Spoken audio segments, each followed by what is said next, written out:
भाई चौके और छक्कों के सीजन आईपीएल में बाबा जी आ गए हैं पीपीएल लेके। आओ क्रिकेट खेलते हैं, बट अब की बार फिजिक्स के साथ।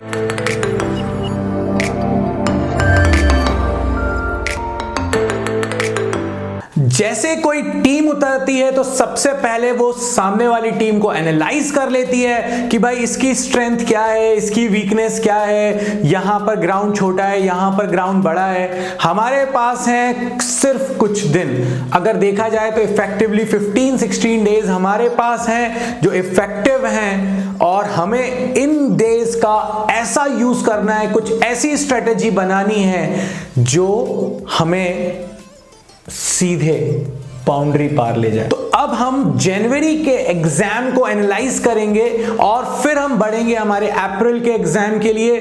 जनवरी में जो क्लास 11th और क्लास 12 से पूछा गया वो है आपकी स्क्रीन के सामने।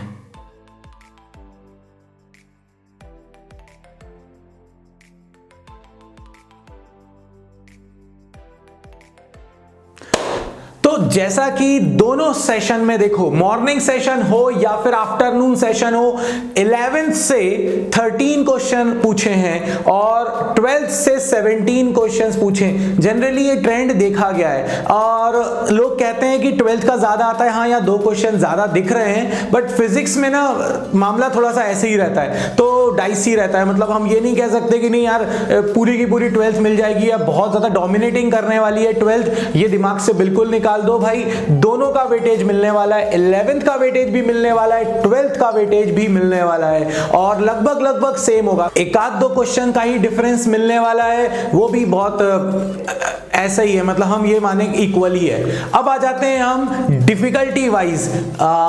इसमें जिन्होंने मॉर्निंग सेशन में दिया था उनके लिए गुड न्यूज है, ये रही second slide with analysis of difficulty level.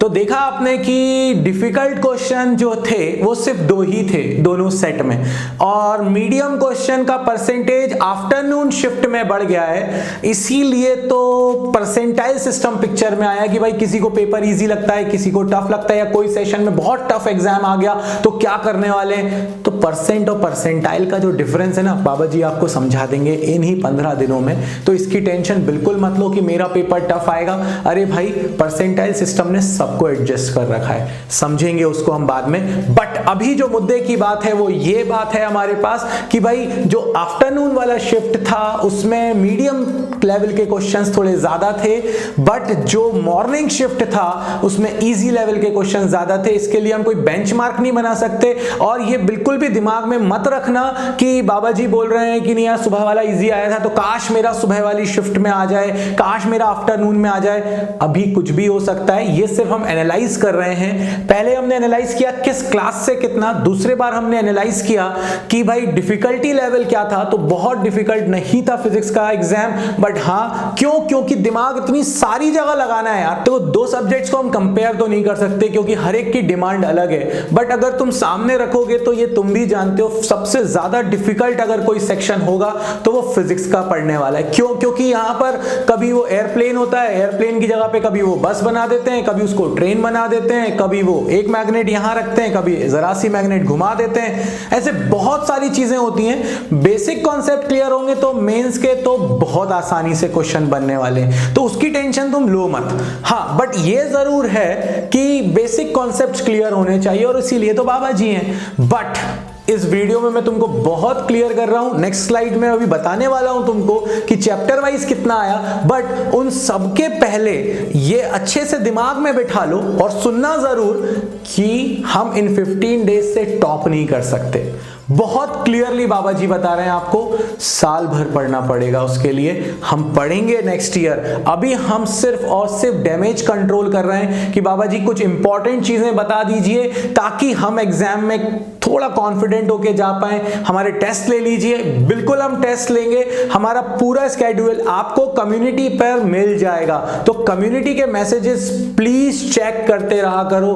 कई बार टेक्निकल फॉल्ट्स आ जाते हैं, कई बार नेट की स्पीड डाउन हो जाती है, शायद थोड़ा बहुत इधर ऊपर नीचे वीडियोस अपलोड करने में होगा, बट इससे ज्यादा नहीं होगा। और वादा हमेशा निभाया है। अगर बाबा गैंग में फिजिक्स बाबा थे, अगर बाबा गैंग में अक्कड़ बक्कड़ राहुल धाकड़ मिले आपको, कोई भी हो, वादा सबने निभाया है और हमने वो करके भी दिखाया है। तो इसीलिए दिमाग में ये मेंटेलिटी बिल्कुल मत बनाना कि यार यही करके चला जाऊं, साल भर जो किया था वो बिल्कुल साइड कर दूं। नहीं भाई, ये सिर्फ और सिर्फ आपको एक कॉन्फिडेंस देने के लिए है। ये सिर्फ और सिर्फ आपको एक मॉडरेट मार्क्स दिला देगा आपको, क्योंकि एग्जाम में आपको इतनी सारी चीजें दिमाग में रखनी है और पुराने 11th के पाप तो अपने साथ वैसे ही चल रहे हैं। तो जितना हम धो सकते हैं उनको धोएंगे, जितना फिजिक्स की सर्जिकल स्ट्राइक कर सकते हैं हम जरूर करेंगे। बट बी पॉजिटिव, हमें बहुत सारी चीजें पढ़नी है। और जो तुम लोगों के क्वेश्चंस आते हैं ना, बाबा जी मैं इतना कर लूंगा तो मेरे कितने मार्क्स आने वाले हैं, देखो भाई ये है कॉम्पिटिटिव, यहां किसी चीज का कोई भरोसा नहीं है। हाँ, बट हम एनालाइज कर चुके हैं कि इस सेक्शन से इतना आता है, इस सेक्शन से इतना आता है। वहां पर आपको अपना दिमाग दौड़ाना पड़ेगा।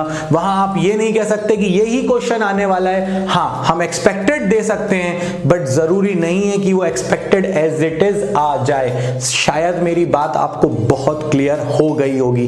क्यों? क्योंकि हम सिर्फ मेहनत कर सकते हैं, वो हम कर रहे हैं। जो बेस्ट एक्सपेक्टेशन दे सकते हैं हम वो दे रहे हैं। अब आता है हमारे पास इस वीडियो का लास्ट सेगमेंट, जिसमें आपके सामने होंगी वो 2 स्लाइड्स, जिसमें वेटेज है chapter wise, unit wise in fact rather than किस यूनिट से कितना आया। और यही हमारी स्ट्रेटेजी को डिसाइड करने वाला है कि हम नेक्स्ट 15 डेज किस तरह से किस टॉपिक पर ज्यादा फोकस करने वाले हैं। तो ये रही स्लाइड नंबर 3 और 4 आपके सामने।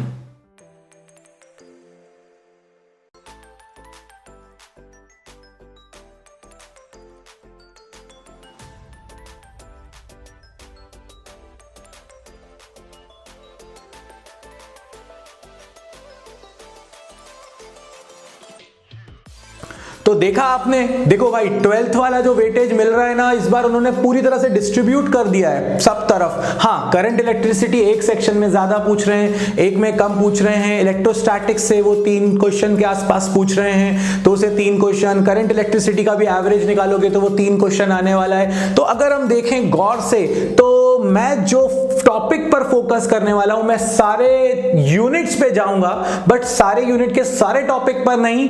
जो इंपॉर्टेंट टॉपिक्स हैं हम उन टॉपिक्स पर हमला करने वाले हैं। एनालिसिस आपने देख लिया है, 11th को भी वेटेज देना है, 12th को भी वेटेज देना है, दोनों को क्लब करना है। अब बस एंड की वो बात कि बाबा जी हम करने क्या वाले हैं 15 डेज में, तो सारे इंपॉर्टेंट टॉपिक्स हम 15 डेज में डिस्कस करने वाले हैं। हर दिन हम लोग क्वेश्चंस करने वाले हैं, मिनिमम 30। थ्योरी की शीट्स भी आपको मिलेंगी आपके डिस्क्रिप्शन बॉक्स, और टॉपिक के प्रैक्टिस क्वेश्चन भी मिल जाएंगे आपको प्रैक्टिस बॉक्स में। तो इस वीडियो में बाबा जी ने कोशिश करी है एनालाइज करने की अपने दुश्मन को। चलो अब धावा बोलते हैं। इस वीडियो में इतना ही। जय हो।